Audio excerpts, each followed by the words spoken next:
starting my speech in 3, 2, 1. Hello. My younger brother was convinced that drinking energy drinks created by his favorite YouTuber would make him an instant sports champion. He loved football. Then, after a few months, it turned out that these energy drinks were extremely harmful. They stopped selling them. However, my brother's health was already damaged. He had to stop playing football for several months. So, what's the team line of side proposition? We have for you 3 arguments. Firstly, that people are manipulated by these internet gurus. Secondly, that people will be harmed physically and mentally. Thirdly, that vulnerable groups will be especially harmed. Let's start with the framing. Who are the internet gurus? They work in fields like fitness, business, and diet, and they sell things like training, pills, supplements, false medicine to cure your illness, such as cancer. They sell their product on the internet, and they promote themselves on the internet, and that is their primary career. People buy their product because they are famous and because of what they see on social media.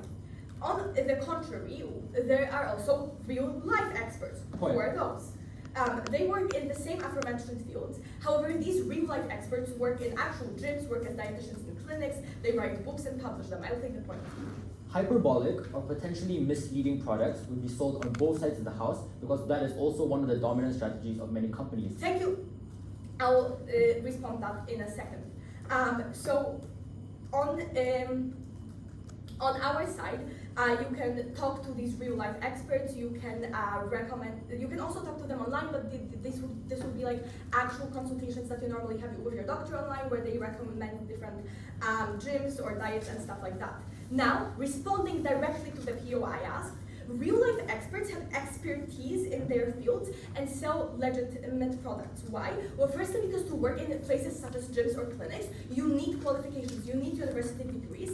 Secondly, because places like, for instance, publishing houses check if what you're saying is more or less true, whether you have qualifications to say what you're saying. Why? Because places like publishing houses don't want to be sued for later causing harm, and they don't want to have any slander clause. And on side proposition, which is, and that is the comparative in this debate, side proposition is for these real life experts advising you on different things. And now, what is the difference between real life experts and internet gurus? No, if we take away social media from these internet gurus, they would not have a livelihood or career. They base their entire career, their profits on their social media and following. So, why are internet gurus not likely to be experts? 2 points. Firstly, if you are an expert, you have better, more profitable ways to pursue your career. So for instance, you can work in a gym, which does provide you a stable income. You can work as a dietitian, and that also provides you a stable income. Influencers generally do not earn a lot. Only the top ones earn a lot. However, that is a very not stable income, and you do have to work a lot, so people who do have those university degrees prefer to pursue that. Also, secondly, people who have qualifications prefer to pursue more respectable careers where, especially since they have different qualifications and university degrees. Thirdly, real-life experts will base their services and products on science. This means that you won't get this means that real-life experts will not create products where you suddenly lose 50 kilograms in a week, because they know that that is not effective and that is not true, and they know that it will be harmful, and they don't want to lose their credibility like that. Yes? Your case states that the only people who deserve to have a platform at all should be individuals who have a certificate or a qualification. So do you propose the banning of all influencers, given that on your side of the house, these individuals are still going to be spreading misleading information? So we are saying, we believe that in both worlds, like people who are on social media, like influencers per se, can still exist, but we are against the them selling their own products on the internet and false advertising, which directly also leads why that is harmful with our first argument, which is the point that people are manipulated by internet gurus. So how are the products on social media marketed? 3 points on that. Firstly, notice that internet gurus are self-marketing themselves. They create their own PR, and therefore they show only good sides of them. They only show the effective side of their products. Secondly, these internet gurus are legitimized by high following. regardless of whether their products are effective or not, they create a sense of controversy. And if, for instance, you look at this internet guru and see that there's like 3 million people following them, you, regardless of whether the products are legitimate, you think that they are and that these are true products that are healthy for you because they have a high following. Thirdly, these internet gurus create a para-spiritual friendship relationship with you. Why? Well, because on the social media, you constantly show all areas of your life, you show your private life, and therefore, as a normal person, you feel like you have a friendship with that internet guru. This means that you start to believe that they are true. You start to only believe that like they have good incentives because you feel a bigger connection with them, and so you're unlikely to think critically when analyzing their products. What are the impacts from the fact that you're manipulated? Firstly, people don't look for alternatives. And check for qualifications. If I trust and I like love my internet guru, I don't think he has bad intentions. I see that person being a good husband, a good wife, whoever, and I believe that that person has good intentions, and I don't even check for qualifications. Secondly, I trust that that person has trust and expertise. On the comparative, on our side, there are better quality products. Why? Well, because real life experts, the only way for their products to like suddenly have many people buying them have to be effective. On our side, you buy a product based on its quality and not based on who created the product. Also, there's no like spiritual relationship that you have with the creator, and so you base the product solely based on the quality. Now, moving on to the second argument, that people are harmed on your side. So what do you have to do to be successful online? Several points. Firstly, you have to create things that are shocking and new. So for instance, there's so much information on social media that you have to create things that, for instance, like something like things that would like instantly grab your attention. For instance, you'll get fit if you only eat a salad a day. Did you have a point? Yes, so if people are going to blindly trust internet gurus on our side of the house, what happens if gurus sell bad products on your side but they did not make those products, given that they can still be influencers on your side? Okay, thank you. So on our side, these gurus didn't create those products. There's no like spiritual relationship, and I'll move on to my argument. So therefore, to be popular online, you have to create ultra effective products, and that means you get the benefits really fast. This means that these products are probably not that effective, and not healthy, because it's impossible to like get results that quickly. Secondly, you cannot check the product quality, and therefore, so these internet gurus do not have the funds to check, like, for instance, run tests on people of their trainings first, and therefore the quality of these products is bad. Thirdly, note that these internet gurus want a long-standing community of followers. That brings them even more followers, even more following, even more legitimacy. Also, they want to keep people buying their products. This means that internet groups have no incentive to create long-term effective products. They may have incentives to create short-term effective products, but in the long term, they want people to keep following them. And this also is why on your side you push real-life experts away, because people are prone to manipulation. They want effects fast, and therefore people will be prone to buying like things that will bring them effects quickly. What are the impacts? Firstly, people are harmed mentally because they lose hope that they will ever get fit again, for instance, and they don't want to exit buying those products. Thank you. Thank you for that speech. We'll now invite the first opposition speaker.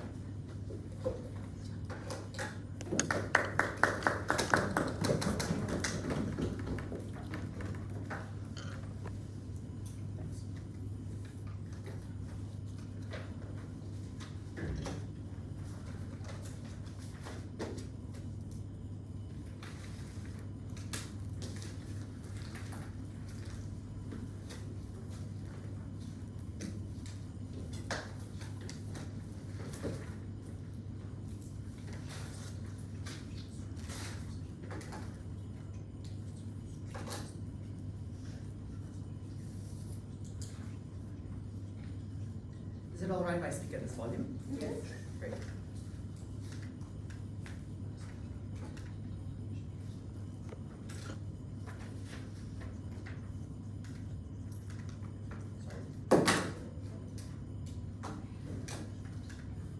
Whenever another prominent corporation launches a terrible product to the market on the side of proposition, the only challenge we had to it and those products were independent content creators that offered their own products to consumers.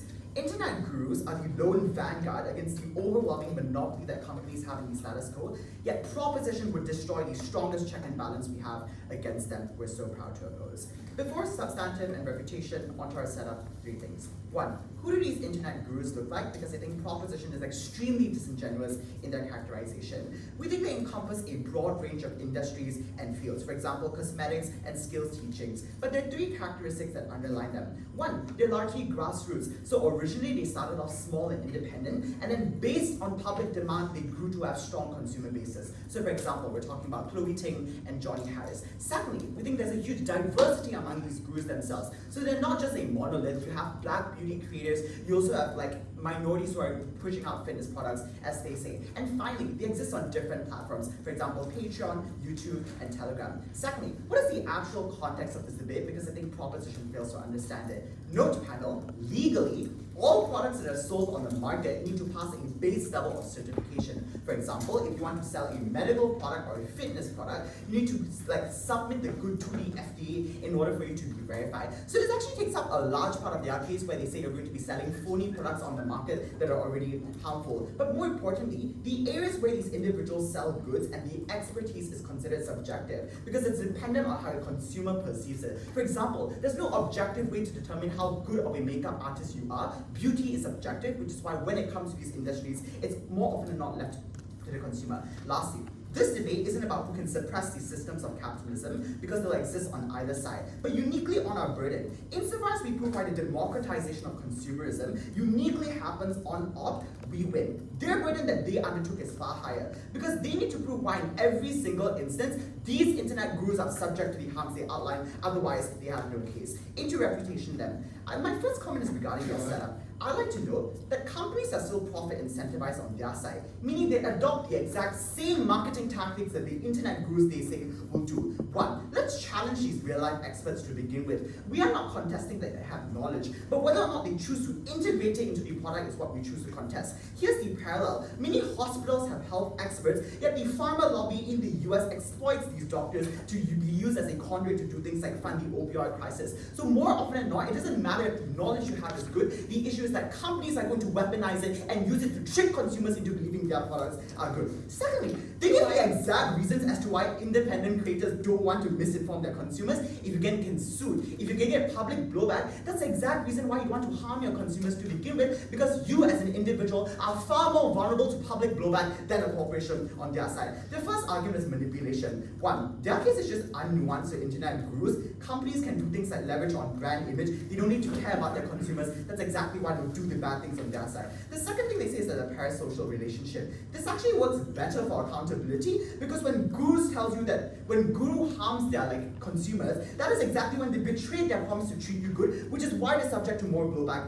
on their side. Into arguments then. My first argument is on how internet gurus are the sole actors capable of spearheading the democratization of consumerism. First of all, panel, I'd like to paint to you what the system of consumerism, absent of internet gurus, actually looks like on their side. So to illustrate simply, it is one where large companies are going to dominate the market. Why is this the case? 2 reasons. 1, these are they are the wealthiest companies who are capable of buying up billboards and pushing them products out en masse on their side. But secondly, these companies are the only ones who have access to data to plan out their product skills, all of which is very expensive to access to begin with, which is why you won't have small-time creators on their side. Comparatively, the way you enter the market on our side is as simple as just producing a YouTube video on Instagram Reel. What this means is that the barrier of entry onto our side is far lower because brand image isn't enough to shut out content creators from the market. You actually need to compete with them. What is the impact here? 1, we think competition is far higher. When now on our side, you should have hundreds and thousands of internet gurus not only competing among themselves, but with the major big companies that they say are so bad on their side. The reason why proposition cannot co-opt competition is at best their scale is very limited, because it's only among a few branded companies like Dior or Fendi and Prada. You don't actually have the competition with the small-time creators on our side. Secondly, why is it beneficial to have the internet gurus engage in the sale of products? 3 reasons. 1, their consumer base, as they say, is the most proximate to them, which we think means that they can offer the best services to their consumer base because they understand the needs of them. But secondly, internet gurus gurus market their products as tailored to your individual needs. So, in the worst case, where these products don't actually live up to your expectations, that is exactly why you can get more accountability. Because when you criticize this internet guru, Zoella, your makeup products cause my skin to break out in rashes, need to deal with this. In comparison to their side, whenever a bad product gets leaked, big companies can just say that was your own individual issue. Our product isn't actually inherently faulty. Lastly, this actually fulfills consumer demand, and this is the best because what the internet does is it matches your preferences to the consumer, which is why we get the most personalized forms of goods on their side. On their side, here's the actual comparative. Whenever big companies push out a product, they can just do things like leverage on their brand image to justify extremely high prices for subpar products because there's no incentive to compete. All big companies have already consolidated the market. Finally, why is it vital that these products are outside and pushed out? Given that resources are zero-sum, we think they ought to be spent on products that maximize the happiness of these individuals. And in my first 2 layers, I've already proven, because of how the business model of internet gurus work, they will push out the best products to consumers. But even in the worst case, where it's the inability to have good products, at least we have the ability to have greater accountability. Because when individuals can criticize these gurus and say that you're actually lying to my face, that is when they're forced to change, because their business model is inherently reliant on the followers they have. Sure. Note how your whole assumption that we're somehow banning both small shop owners, small business owners, people on Etsy, and then also vloggers. Our burden is uniquely on internet gurus, not on every single person who reviews stuff online. So my second argument will actually deal with why you can't uptake this burden. Onto the second argument, explaining why the survivability of content creation is reliant on the ability to peddle your own products on the internet. One, as they point out, the life of a content creator is volatile. Why so? It's extremely difficult for you to make income. 3 reasons. One, ad revenue is reliant on the duration of time you even have the ad on the videos, but many content creators don't want this. Secondly, you need to have high viewership levels to even have your channel monetized. But lastly, market trends fluctuate frequently, which is why your income is unstable. Which means the only way to gain income on their side is to diversify elsewhere. You need to start selling your own goods, which is why Zoella, after building a YouTube channel, then diversified into makeup products, because you can't just rely on views in order to make money. The reason why you can't do either of this in proposition is because the dominant narrative on their side is that internet gurus aren't trustworthy salesmen at all, and you ought not to purchase anything from them because you delegitimize their so-called expertise on their side. Secondly, why absent of this business model, it actually harms content creation. One, these individuals stop making content altogether and divert away from the internet entirely. And the people most likely to do so were the minorities who rely on the platform to build an income. But secondly, even if they do make content in their best case, it's all shielded behind a paywall, and information is locked to the highest echelons of society because that's their only way to make money. Finally, why is our model of competition uniquely good? Let's presume their best case where they're a good actress. In that instance, there's a race to the top on our side. But when all goods on our side deal with the more realistic content where there are malevolent actors, competition is uniquely what forces them to perform the behavior. For consumers and for content creators, you have to side with the op. We're incredibly proud to oppose.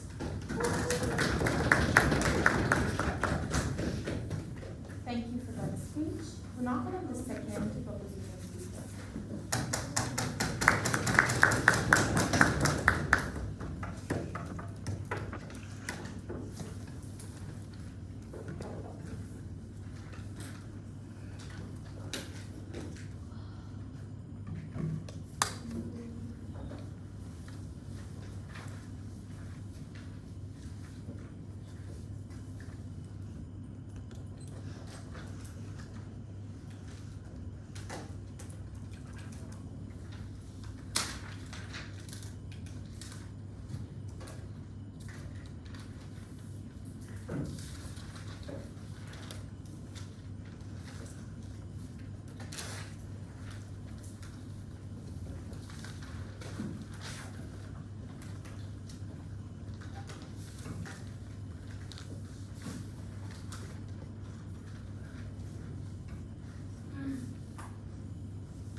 Okay, I assume you already.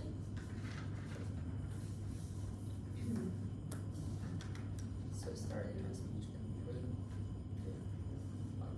Now the first false assumption that science opposition makes in this debate is that for some reason you need money from like saying things in order to like say any things online. But no, think that the false dichotomy they tell us between like people who say who are internet gurus and try to sell things online and like no like internet influencers at all is simply a false one. Note how first of all you can for example like simply like say things online, run a YouTube channel, etc. Even like while having a separate job, we don't see why like having money from selling your very own products on the internet is even like required for these people. But then secondly, I believe that those people are able to, for example, gain money from I don't know, like getting like for example advertisement on their content. We believe that this is very unreasonable for them to assume that every single content creator has to like sell things online in order to create content.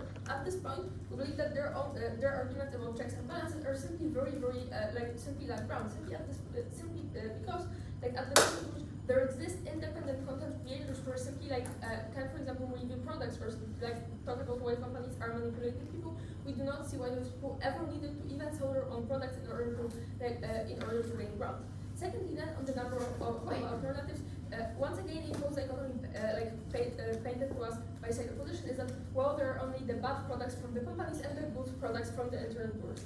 I don't believe that at the point at which we live in a free market society with a lot of companies and a lot of alternatives to every single product, this means that there likely are not only like bad products on the market for which internet gurus have to account for and create some new products. We believe that even like at the point at which they actually are experts, they can for example recommend products by the companies, they can for example like recommend good alternatives. At this point at which the alternatives actually exist even without those internet gurus, we do not see any exclusive benefit on their side of the house. Yeah, why? In my speech, there will be one argument about the exclusive harms of vulnerable groups and simply preying on the availability of such products. But firstly, let's engage with your material before that API.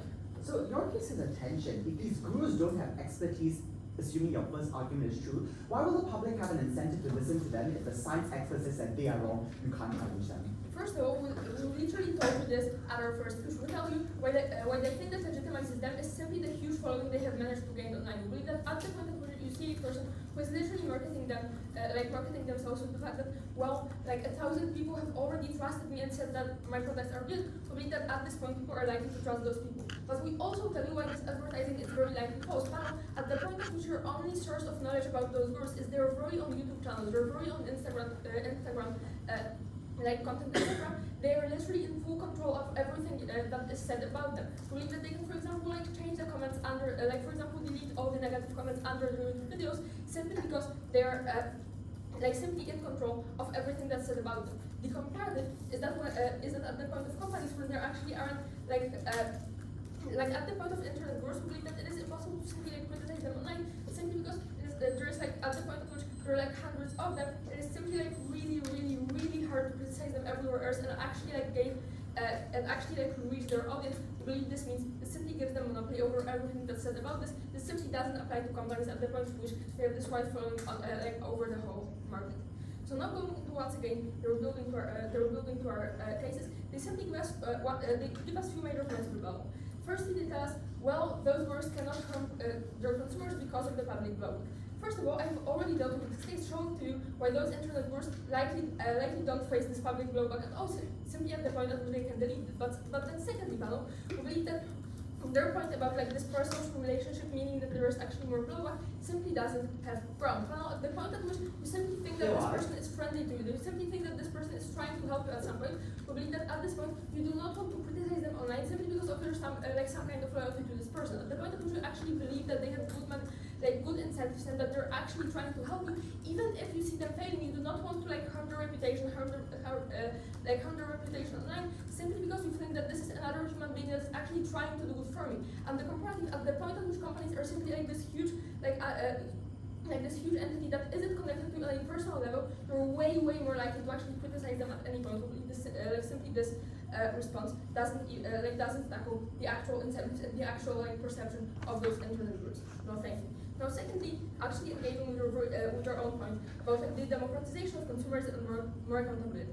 First of all, as I have already told you, this simply ignores all the alternatives. This ignores the alleged experts that exist, but also the media, the books, etc., that can actually work as checks on companies in the status quo panel. We believe that at the point at which other content creators still exist, this simply makes no sense. But then secondly, we believe that on companies there are actually way more checks because of the government oversight. And panel, this is the point at which they make a framing mistake. They tell us, well, everyone has to get some sort of certification from the government. Panel, we tell you at the point at which we often sell your products unofficially, sell them to, for example, Instagram DMs, sell them to, for example, some Google forms on the internet. We believe this is the exact point at which the government is physically not able to even check whether your products are any good. We believe that selling them through the internet, selling them through social media, selling them through through one-on-one relations means that the government is unable to oversee those things at this point. Simply our point about lack of risk management of the opposition stands even stronger. So now going on to my separate point about the specific harms on vulnerable groups that happen on side opposition. Panel, we believe that the products done by sold by those social media groups are very often advertised specifically to vulnerable groups whose problems aren't covered otherwise. This looks like, for example, obese people sick with some very hard diseases, but also people who really lack money and really need to improve their economic situation. Why? 3 reasons. First of all, note how their issues likely aren't covered by other accessible sources for the simple reasons that they're really hard to address. Panel believe that legitimate experts are actually know that they cannot offer easy solutions to those problems because there simply aren't any easy solutions. You cannot stop being obese and using in a month with some special diet. This means that this is a perfect group to address for those groups specifically, because this gives them simply unique outreach, because this simply because it's simply hard to gain. This simply means that they have way less competition on this specific group. Panel note how their issues about them not being able to, for example, actually advertise those products well, simply don't apply at the point at which they simply control all the content that's being said about them. But then secondly, panel, we believe that those people are the ones that are the most desperate. Panel, first of all, because of the previous point, because they see no solutions to their issues, but then secondly, panel, we believe that they're extremely likely that those issues are actually a huge part of their life. So these are people for we're talking about physical health, about etc. Believe they're simply likely crying for other issues, and this means that those people are in a state of emotional vulnerability when they're especially from this bonding from social media groups actually having a huge impact on them. Believe that that's the point at which the social media groups actually can approach them and companies cannot. Then thirdly, panel, believe that those people are very likely to act those groups are very likely to be putting themselves in opposition to the mainstream. This is the thing that opposition already does. This looks like Andrew telling people that while they're living in the matrix, they do not have to listen to the general, to the mainstream media, etc. And I believe that at this point, these internet groups have specific outreach to those groups that feel sort of failed by the society, that feel that there aren't any mainstream solutions to their issues. Panel, believe that this means that those groups are especially likely to be covered by those internet groups. And this is really problematic because it simply leads to way more tangible harms. Panel, after a prime minister, those people are likely to be harmed, but we believe that this is even worse to those groups that are usually even more vulnerable. Panel, for a person who barely manages to pay rent, using some of their money on a course that won't even help them is likely really harmful. But then lastly, panel, on the opportunity cost, we believe that specifically for those groups, choosing those easier internet solutions over something that is actually checked by the mainstream, over something that's actually sold on the one hand, is that they're likely losing money they could be spending on way better things. Thank you.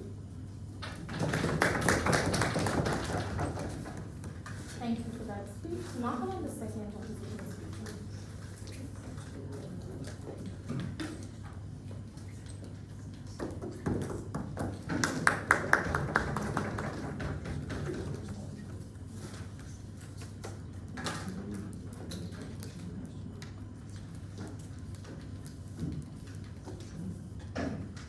If proposition's largest contention in this debate was the conservatism of Andrew Tate, then their issue was with his platform, not with any specific product that they were selling.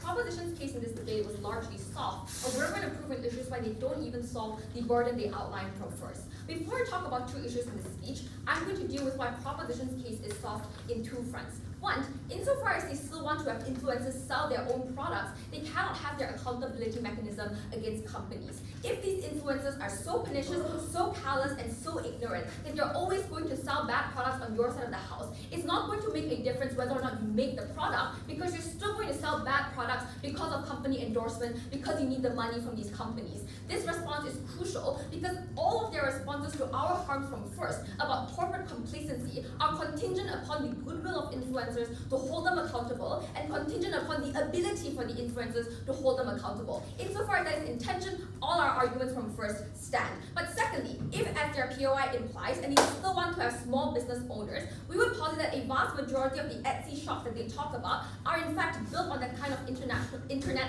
traction. But if it is true that on proposition, only people who graduate from university are allowed to sell things because that is the only people of expertise, then the people who default to small businesses, people who end up at mom and pop shops, are also people who have less expertise. Why wouldn't these individuals simply go to work for a bigger company? If it is true that people would just move on to bigger and better things, then they would not be small business owners on your side of the house. You cannot defend small business owners. What does this mean? It means that their case is an issue with regulation, and their burden from first end was to prove that they had a perfect system of expertise in every single instance of consumerism, that every single product was sold with a perfect system of expertise. Insofar as their rebuttals and their mechanism prove that they can't have that, they don't achieve their burden, and they inherit the exact same harms they push onto us. Why then is regulation not a contentious issue in this debate? Two reasons. One, because if you can't regulate online, and that is the only mechanism proposition gives us, that is completely untrue. Because all of the mainstream companies in the status quo are also selling online. That is basically just e-commerce. It doesn't mean that the government doesn't have the ability to regulate against it. In fact, the governments are regulating better because of the kinds of evolution towards e-commerce. But secondly, if it is symmetric on proposition, and we prove that they get the exact same harms, then our benefits on minority inclusion are far more superior towards the exact same harms that proposition still gets on their side of the house. Two issues then in this speech. Firstly, I'm going to talk about the quality of products created by firstly characterizing the internet gurus in two ways. One, when they tell you they have a vast following base, there is no characterization as to why that is bad. We tell you that this is uniquely beneficial because these are uniquely organic growth. The only way for you to become the top influencer is for people to like your posts, to like your stories, to like the kinds of things you're putting out into the world, and that is the most organic way for you to grow your following. So even if you have a large following, it is not inherently bad. Conversely, we tell you that the growth of companies inherently locked out consumers because of the high barrier of entry at the very start. It looks like startup costs, necessitating investors, all of this extra high barriers of influence. For instance, the control of media requires wealth. When they talk about controlling publishing houses, that is exactly the reason why the wealthiest companies on their side will not be consumer driven, but the best influencers on our side will be. Which means that if either side will have a popular company and a popular influencer, we say our popular influencers are far better for individuals. But secondly, when it comes to parasocial relationships, right, we don't think this is exclusive to the products that you are making. For instance, if I love this influencer, if they promote a terrible product, I'm still going to buy it because I believe it's going to bring me closer to that individual. But crucially, we think that parasocial relationships are not necessarily bad, but they are the very accountability mechanism against all of the abuses. Because you view these individuals as real individuals, you expect real results. When you view, for instance, a celebrity platforming Dior's perfume, and it doesn't work out so well, you just realize maybe I was not good enough to be that kind of person. Parasocial relationships make you think this could be for you and this is for you, and that is exactly why we get accountability on our side of the house. But we would note as well, this debate isn't just about gyms or dietitians, right? Because we told you a vast majority of expertise is not necessarily directed to just like a university degree. Most of the expertise we talk about is subjective, like traveling in a developing country, traveling in different places, beauty tips for like people of different ethnicities. All of these things cannot be measured by going to an education system. But even if there's an objective metric on proposition, we think an objective system driven by consumers is far better, given that we're able to cater to the needs immediately, versus, for instance, the historically racist research regarding various diets, or that the outdated research of somebody who's graduated from university. We need an ever-evolving market that only happens when you directly respond to consumers under our side of the house. The second part of this issue then assumes the best interest of both actors. The first part, assumes the best interest of both actors. So let's assume that both actors are not benevolent. Let's compare the accountability mechanisms for two actors selling things on either side of the house.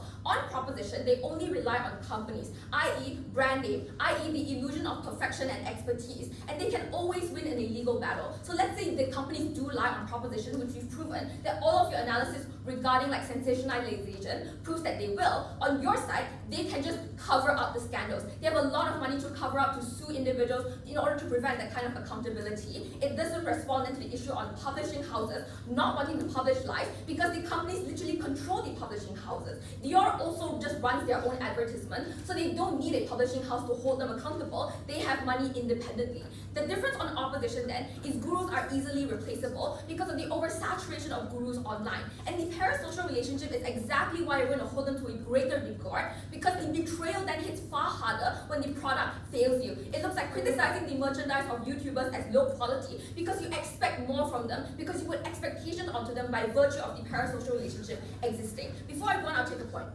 On your side, these big companies already have enough funds to subsist themselves.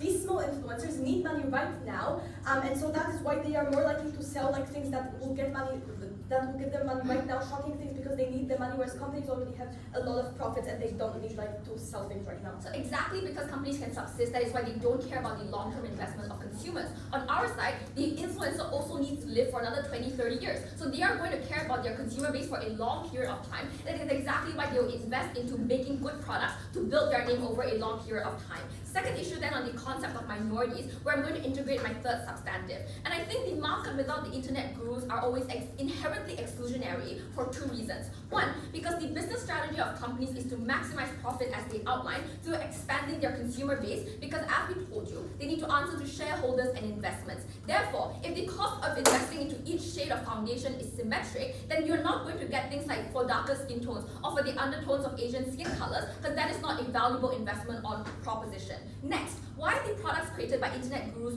uniquely diverse? Two reasons. One, because the pathway to success as an independent seller is to be niche. Your existing base is niche, specifically in niche products for specific ethnic groups, for instance. But secondly, you're also personally invested. So you're driven by results, the companies are driven by shareholders, content creators are driven by people, we'll cater to people immediately. Two impacts here. One, we just empower a wider consumer base, but two, it unlocks the potential of a wider consumer base. Right now, people have to settle for the foundation that doesn't fit them, going to mix their own colors otherwise, because there is no other alternative. When you say there's a way out, it makes it impossible for companies to continue these terrible outcomes. How does this weigh against their issues of fraudulence then? One, we think ours is an exclusive pathway for empowerment for minorities. Their solution is not mutually exclusive, which means we are able to inherit the benefits that they push. But secondly, the desperation of minorities is exactly why they will continue to opt into abusive companies. It looks like ballet dancers buying the wrong color shoes because there is no option, and having to literally paint the shoes themselves because there are no alternatives. We empower a group of individuals that can empower all forms of consumers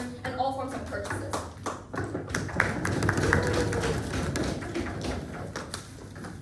you for that speech. We're now going to the text of the speech.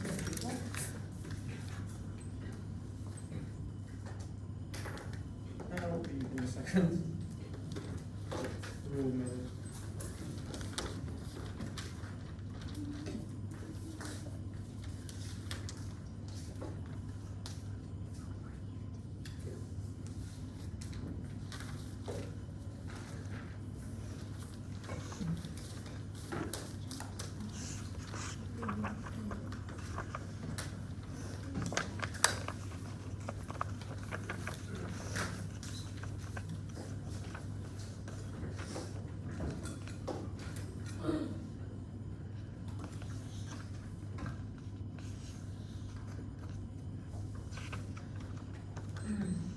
Okay.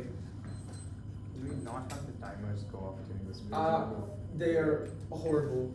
They don't work. Help, please. It's Stopwatch slay. yeah. Okay. Okay. So in 3, 2, 1. Panel, I think it's extremely funny how Team Opposition tries to make this a debate about, I don't know, destroying capitalism and destroying big companies and their control of the people and everything else. Like, listen, I love the Communist Manifesto, but this is a bit too much for me. In a debate about literal internet gurus, which I believe doesn't have big impacts, it has small impacts on a small group, but are pretty deep, and I believe that would prove them to a large extent. I will go to that in a second. But first, let me tell you what this debate is actually about and how side opposition totally mischaracterizes it. Note who internet gurus are. They are not any sort of an Etsy shop owner. They are not simply a vlogger who talks about makeup on YouTube. These are not internet gurus. They are people who simply make content online. They can have their actual knowledge. They can have their actual opinions about, for example, which foundation you should buy, etc. But they don't claim to be experts. They're just people who tell you about stuff. I don't know. I could be a vlogger and tell you about Hanoi, for example, and just tell you about how beautiful the city is, etc. That does not make me an internet guru. And secondly, it does not make me someone who sells my own products and services online. Those are people who simply just tell you about products. So that group who tells you about different alternatives, who does question the companies, who does bring up the points about, I don't know, a foundation, for example, not fitting certain skin types or not fitting a certain group of people, does still exist on both sides of the debate. That point is entirely uncomparative to the extent, no thank you, that you already have those people who exist on both sides and who actually tell you and call out these companies. You also have the media, you also have the news, you also have like social justice warriors, like thousands and thousands of people who will call out every single person who, I don't know, does some embraces or doesn't include a certain group in their product, for example, creating like a line of cosmetics. Then secondly, you know that people who do sell their own products and services also exist on both sides. They don't need to claim to be experts in their field to actually sell something. You can also, like, I don't know, sell, for example, your beautiful inks for fountain pens or your foundation for different skin colors. If you're just like, oh yeah, I can make it, if you like it, buy it. You don't need to advertise yourself as someone above, because note the burden of the motion. It says uniquely about experts in a field. Those who don't claim to be such, those who claim to simply know something about the field, they can offer your product and are fair in like saying what they actually sell you. Those are not people included on our burden of the side of the motion. This is simply from the burden that the motion sets upon us. Note that in the end, then, who we talk about are people who uniquely use their knowledge and their status within the society and their status within the internet to sell their products in a way that means that their knowledge uniquely makes the product good, not any sort of quality of the product. But panel, note how intuitive it is that people who sell their product simply because of the quality of it still exist. Like, that's simply how the market works. You have a good product, someone will buy it, they probably like it. Yes, please. If the influencer has 2 million followers and people are going to blindly trust them on your side of the house, does it matter if the influencer claims to be the best or the only person who can arbitrate this metric? It doesn't, because that's not the burden of the motion. If they don't fit themselves as gurus, if they don't claim to be an expert in the field, that is not our burden to fulfill. Check your car with the motion, please. Then secondly, note how selling something as a guru versus selling something simply as a like person on, I don't know, Etsy or something like that, it differs very uniquely on both sides of the debate. At the point we give you like a comparative at which you sell your products by advertising them in their own genuine like qualities, versus at the point you use your unique like impact as a person and who you are as a person within the internet, trying to show yourself as a guru, you get all of the impacts about how you trust that person a lot more deeply, and on a level that harms you uniquely, which I'll go on to in the point about quality and how you trust those people. But know that there's an entirely unique difference, which also means that this burden is simply the most intuitive one, since at the point that you actually use those skills to try to show people like, yes, you should buy this because you trust me, right? Not you don't trust the product, you trust me uniquely. That means that we fulfill the burden of the motion to the highest extent, since we're simply analyzing it like much better inside opposition, which tries to give you impacts about, I don't know, companies being taken apart because they gave you a broke product. Then panel, note secondly on like the apart from the clash of the burden of what and what this motion is actually about, note on the point of like actual quality and how and what gets sold. Note panel that on our side we give you a pretty intuitive analysis of how these people use their own like ability to exercise agency over other people as compared to them who just give you a company. Note how Hanya boosts this point, and I will develop on in a second. Note how compared to a company, at the point you're simply a company, first of all, I don't get why you exactly love that company as much. You don't get that whole parasocial relationship, which means that you don't trust the company product a lot more. Like for example, if I see a product in Sephora, I only trust it insofar as I can see its quality, I can see its content, I don't know, the packaging is very shiny and I like it because I like shiny stuff. But to the extent that I don't trust Sephora as like the shop itself, that means that I will trust the general product and the general whole store significantly less as compared to, for example, a person who I love on the internet. If like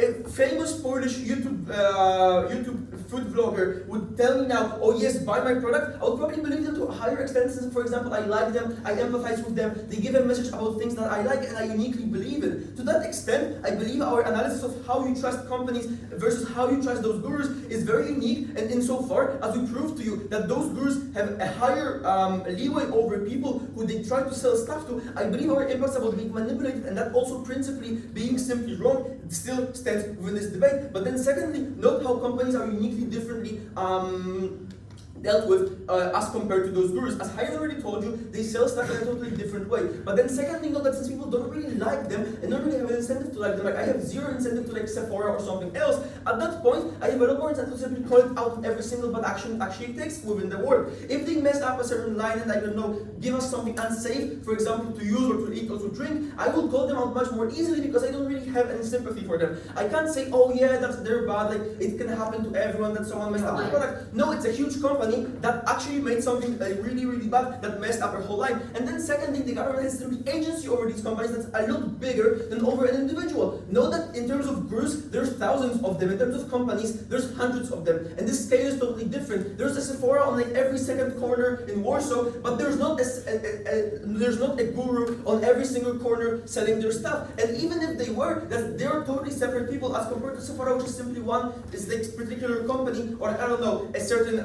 grocery store. Know then that to punish that sort of a store, you simply need to act on one company that operates on a very huge scale. So you can do it a lot more effectively. Thus, the government can also do it a lot better than compared to like gurus on side of opposition. Know then that on our side, calling out these bad behaviors that side opposition tries to base their entire impacts on is a lot easier on our side as compared to calling out gurus on side opposition.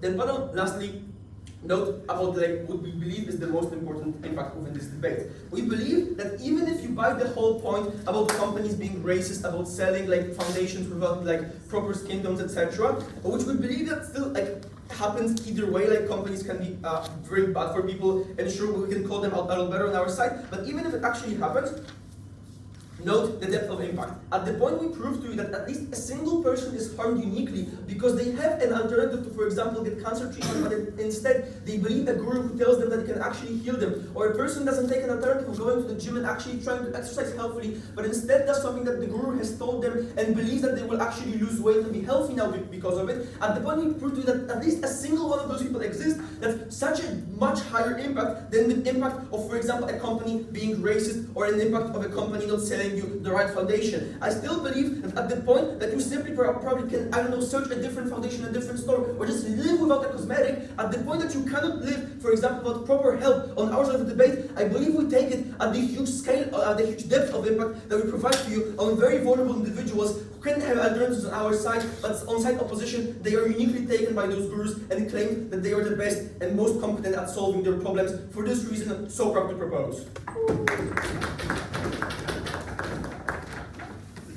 Thank you for that speech. We're now calling the third to negative speaker.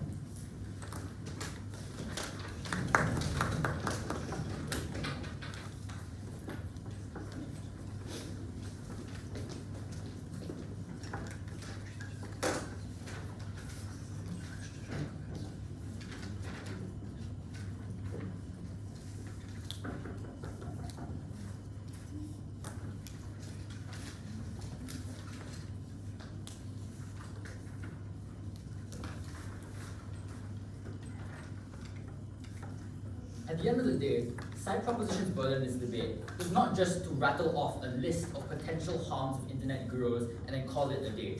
The link that is massive, that is still missing on their side of the house, is why all of these harms combined was significant enough to oppose the existence of this industry as a whole. So in reality, their burden is still unmet on their side of the house because in reality, at best we're able to buy that some risk exists or that some individuals are likely to be exploited as a result of this. But they still never explain why this justifies removing the real lives and careers of these internet gurus who are dependent upon selling their own products and services in order to continue their careers, and for the consumers who do in fact have an exclusive benefit from these internet gurus. Our burden in comparison was met far simpler. What we explained is two things. Firstly, that the existence of this industry was incredibly important towards the forwarding of a more competitive industry, where the quality of these products improved for all individuals. And secondly, that these internet gurus themselves were going to be benefiting from this in a unique and exclusive way that was justified uniquely on our side of the house. So even if we take side proposition's case at their best, they still do not have a meaningful pathway to victory within this route.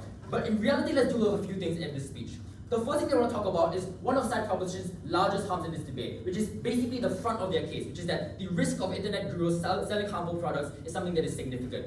We have already mitigated this in a number of ways. The first thing that we explained is that clearly this debate is not just about selling products, but it is also about selling services. Things like, giving advice to individuals, things like your mental health, things like travel advice, for instance. Importantly, what we explained is that both exist at the same time, but this specific service is where the vast majority of the debate takes place, because providing individuals with subjective services is the unique and niche place in which gurus are able to add the most value to individuals' lives. So if it is the case that companies are incredibly legitimate and they're going to be selling medicine, then it is therefore unlikely that all of these gurus are going to be selling medicine on our side of the house as well. What is important is that gurus are specifically able to give subjective and personalized information to individuals, which is where the vast majority of this debate lies. But at the end of the day, side proposition still does not connect this harm to a meaningful exclusive solution on their side, because on their side of the house, dangerous influencers are still, by their own concession, going to be giving things like advice. They may not sell products, but what we explain is that there is barely any difference when it comes to things like mental health or lifestyle gurus giving advice or selling a course on our side of the house. Given that that harm still exists for that specific service on their side, they still do not prove a meaningful harm. But importantly, let's just talk about the product that they wanted to say. How do you weigh this? The first thing that we explained as early as first opposition is that it may be true that followers of the internet personalities are more likely to believe them when they lie or are misleading. But the first thing that we explained is that side proposition still does not prove a meaningful harm. What we explained is that it is not as easy as saying that, well, all products are going to be sold under our side of the house, and they're not going to be subject to things like regulation and screening. We think that the FDA and any other global governmental health authority mandates that all supplements being sold to individuals abide by certain government regulations, and they're incredibly stringent for the reason that governments recognize that there's a massive harm. So they're even going to do places like online services, for instance, as a prerequisite for you to create this online business. So that was not responded from their side of the house, it just doesn't exist. The second thing that we explained is that we actually solve this threat and risk better on our side of the house in the long term. We told you that the internet specifically is the most effective tool of calling out people like scammers and unqualified, like shamans and sham experts. We think accountability is on our side of the house as easy as going to this person's page and leaving a 1-star review and saying this person is selling a fake product, this person is selling a dangerous product, and all of those reviews combine on our side of the house because of these individuals and the internet access that we platform specifically. On their side of the house, they don't get any of this. They're still going to be giving advice, but they don't have a solution to that. So what this responds to is proposition saying that things like parasocial relationships and online influences makes people irrational. Even if that is the case, we are able to solve that problem better on our side of the house by placing these interactions online. The first thing they explain is obviously the mass amount of individuals who are going to be traversing to these pages and looking at this content and interacting with it means that on a basis of merit and a basis of safety, they are more likely than not that the vast majority of people are going to be weeded out on our side. But also things like regulation still exist. But importantly, other influencers are also going to be a part of this, right? If you're all competing for a same product, that means other influencers who have a similar amount of parasocial relationships and influence over certain fans are still going to be able to combat that. So at the end of the day, what we're able to prove is that competition actually solves all of the problems that they want to talk about. But realistically, it was a very unrealistic characterization to say that all of these individuals were scammers. At best, I think you still have to be charitable and engage with the vast majority of legitimate sellers on our side of the house. There's still an exclusive benefit that they have not engaged with. I'll take a few. Note that we show you how the fact that they sell their products is uniquely their most relevant selling point. The fact that it's their product means that they can have that parasocial relationship as compared to what you're saying about advice and selling other people's products. As we explained, the parasocial relationship will still exist on their side of the house. The difference is that they are never able to monetize this, which means they can't create content on their side of the house excessively because they don't have an alternative revenue stream, other things like ad revenue, which are exclusive to only the most privileged. But let's return to this. We think side proposition still paints a false comparative at the end of the day. Because if we are very clear here, this debate is not just about companies on their side of the house versus gurus on our side of the house. We explain that all of the companies that proposition cares about are obviously still going to exist on our side of the house, right? Which means that what we are doing is we're inheriting all of their benefits of things like legitimacy, things like trust and like regulation, while still allowing these gurus to exist. Our point was that currently on their side, companies were the only actors in the market, and the existence of competing grassroots creators uniquely on our side was likely to make these companies more accountable because the race to the top when they're forced to beat these grassroots individuals. And I think market forces at the end of the day dictate based on the most meritocratic basis when on their side these companies are able to hold a monopoly. Second proposition's only response is just to say that, well, there's no public blowback on gurus. This is just blatantly untrue. But importantly, I want to note here that this case and this argument runs on two contradictory characterizations, right? Because somehow on their side of the house, companies in the status quo are held very accountable to things like public criticism. It is incredibly easy for governments to regulate them. Yet on our side of the house, consumers are just going to buy shady pills on Instagram and the government is not going to do anything about it. And if it is the case that consumers are so aware about these sorts of manipulative practices on their side, then they're still going to inherit the same methods of holding these individual consumers more accountable on our side, which we explain is actually far easier because you're not dealing with a multi-billion-dollar multinational corporation. We're dealing with an individual creator, which you can. So in reality, a few things were likely true. The first is that creators and gurus were not just short-termists. Their platform was based on maintaining trust with their followers and their fan base. So if they sold terrible products on our side of the house, for instance, if Tana Mojo failed in creating a successful TanaCon, they're going to be personally affected as a result of that. In comparison, companies released poor quality products. It wasn't the the CEOs and the shareholders who are going to be taking the loss, but the individual workers and the people that they employ down the supply chain. So at the end of the day, our products are going to be far more accountable on our side. The last thing I want to talk about then is side proposition tries to narrow this debate only about these consumers, but what we explain is that there exist distinct benefits of internet gurus regardless of what they are saying. So the first thing that we explain unresponded is that internet gurus provide extremely valuable services that are exclusive to this practice. We explained things like personalized content was incredibly important. The key difference in this debate was that internet gurus reflect the perspective of average individuals because their platforms are formed upon building personal relationships. In comparison, the problem is that corporations don't treat their consumers as people first, they treat their consumers as customers, they treat their consumers as buyers. This manifests in a few distinct harms that they don't respond to. That consumers who don't fit into the sort of mainstream ideas and profitability that their corporations talk about are never going to be given a platform and never going to be given services. This specifically and disproportionately hurts minority groups who don't fit in the sort of Eurocentric beauty norms that their industry sort of perpetuates. We think at the end of the day, adjudicating this debate should be very straightforward.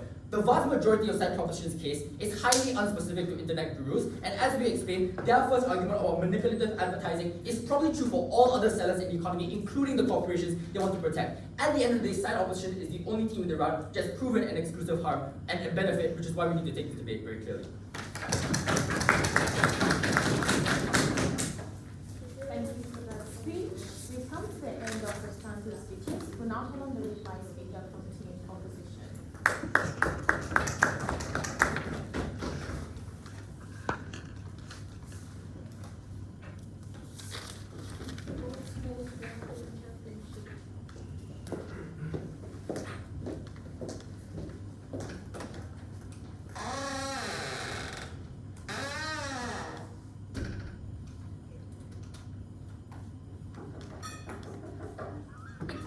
Proposition case is that their characterization of their cause is substantive and their rebuttal is in direct tension with each other. So on one hand, influencers have no expertise whatsoever and they are basically just the average person talking nonsense about whatever they want. On the other hand, the only way that they are able to combat the structural failure and complacency of companies we pushed you from first is to rely upon the influencers to rebut them, to rely upon the influencers to say that they are wrong. If it is true, in third proposition's case shift, that the influencers are just going to sell stuff, but they're not going to say that they're the experts in things, then the companies are always going to win on your side of the house, and individuals will never fall prey to the influencers anyway. If it is true, then all of our harms manifest of companies being able to get away with bad behavior, with bad products. We told you this debate had to occur in a paradigm where influence were not evil individuals with malevolent incentives, and that is why we win this debate. Three things to talk about in this speech. Firstly, the context of this debate in two ways. One, we told you from the very start that proposition's case was a problem-solution mismatch. The greatest pushes of harm that they give to us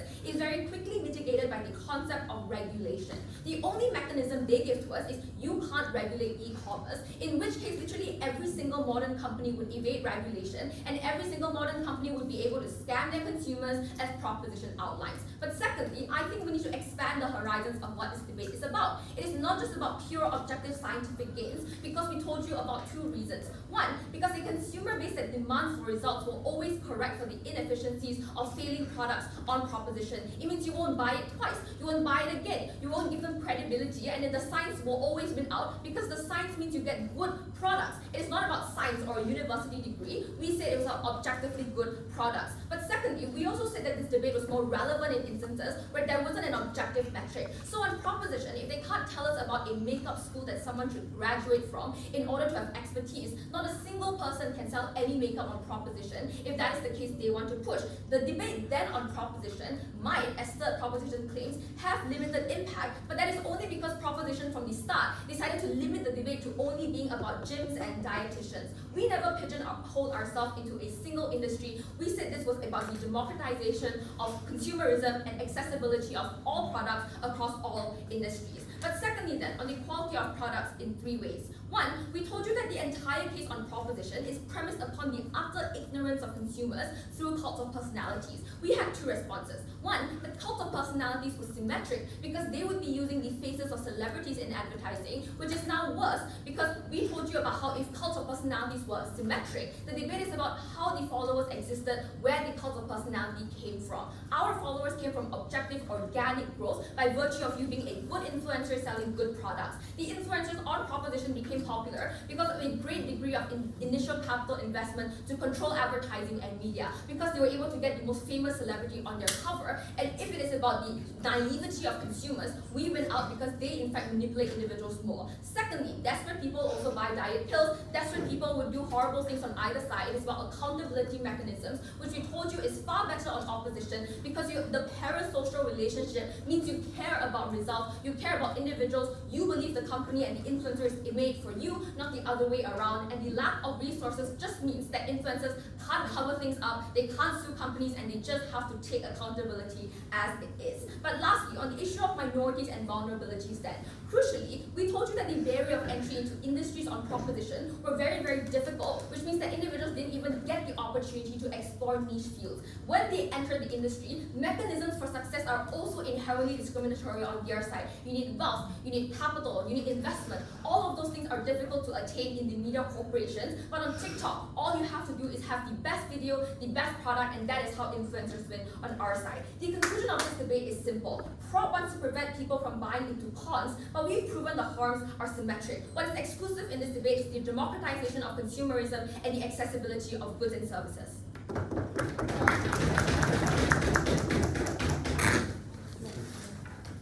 Thank you for the speech. We now call on the reply speaker for team opposition.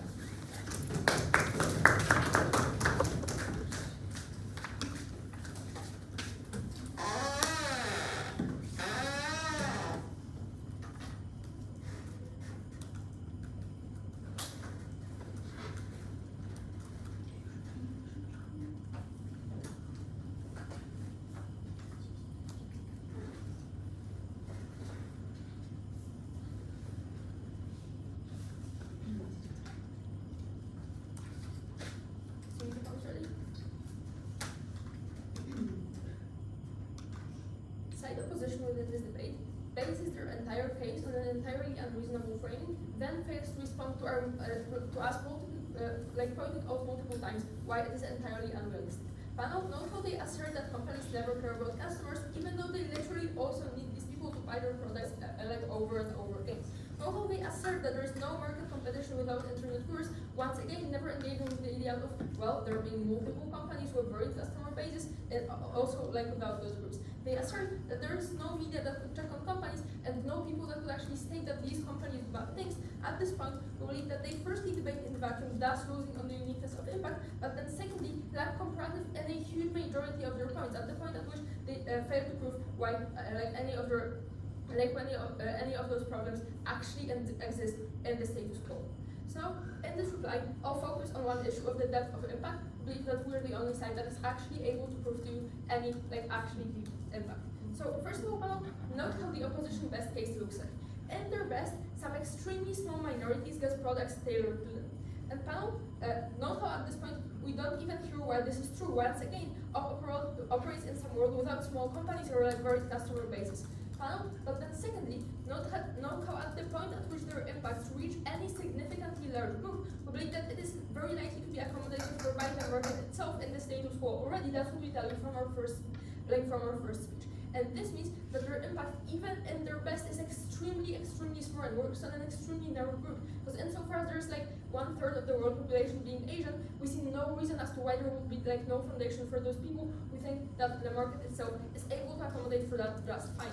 But secondly, note how even in their best case, this impact is extremely, extremely small. We never hear why mixing your own foundation is such a huge harm on those people. So now let's look at the comparative, let's look at the actually tangible and deep impacts on our side of the house. So two major points of engagement. So we tell you about the people with interest from following training plans that aren't even well designed. We tell you about the people who lose money when they pay for a dropshipping course, later not simply being able to pay their rent. And we hear only two major engagements on this. We hear, but those content creators really, really care about their customers. First of all, we never hear why that's why companies don't. But then secondly, and more importantly, note how they never engage with the core of our framing, because we tell you, even if those influencers really, really wanted the good, those people simply don't have the qualifications to do that.